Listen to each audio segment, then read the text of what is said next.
How was practice out here today? It's good. Yeah, good practice. We've had good work here. You guys have been here before. Is there any help with the familiarity of everything, just knowing this area and the whole routine? Not necessarily. I mean, you got buses that take you everywhere, so it's, all the bowls are, pretty easy as far as that goes.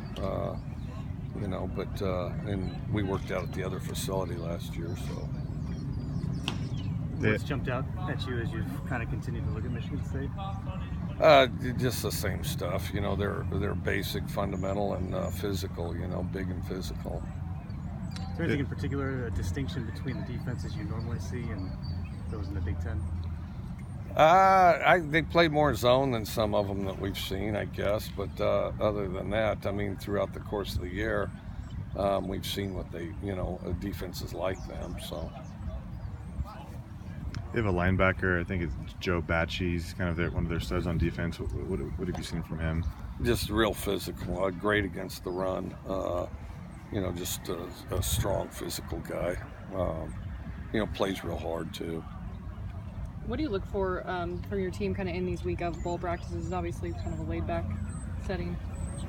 Well, just good work during, when we practice and when we meet, make sure we get good work.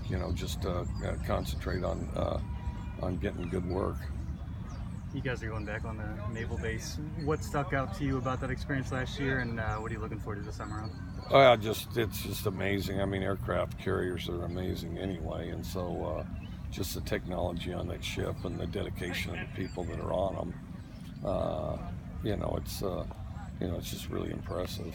I don't know if we heard your review on SeaWorld yet, but how was that? We didn't go. We had a meeting. We met and watched a film from yesterday's practice. I heard it was good, though, those that went. It seemed like there's a little bit extra noise from being outside. How does the environment at Qualcomm compare to what you're used to? Is that something that you have to prepare for based on your experience last year? It's kind of like being on the road in the Pac-12.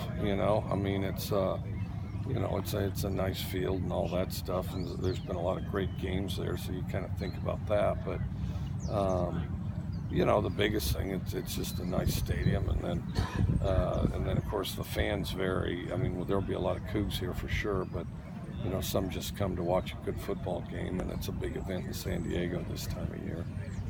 They've been pretty tough against the run. How important is it for you guys to be able to do some damage on the ground as well? Well, we want to make sure everybody touches the ball, and we need to be efficient on offense and be able to attack what they give us. They're real physical, and they take a lot of pride in the run game, though. There's been quite a few things this month that people might kind of deem as a distraction, whether it's reports about coaching changes or they're assigning day, kind of a lot of non-football stuff. Has the team handled everything off the field pretty well this month, leading up to the game? Yeah, we would have liked to have worked our young guys more. Had a more chance to work our young guys, but with all the signing days and everything else, that's been difficult to do. Luke didn't seem to be doing as much in the early portion of practice and looked like he had something on his left wrist. Is he 100% healthy? Has his status changed at all? He's doing exactly what we need him to. Yeah, Luke's doing good. Coach Grinch is obviously a guy who's been talked about a lot for big-time jobs out there. I mean, just as a head coach, how do you handle that with an assistant coach at this time of year? Obviously, kind of the distraction part of it. I just worry about the task at hand. Just worry about practice. Just worry about this game. Just focus on that. Anything else for Coach? Thank you, Coach.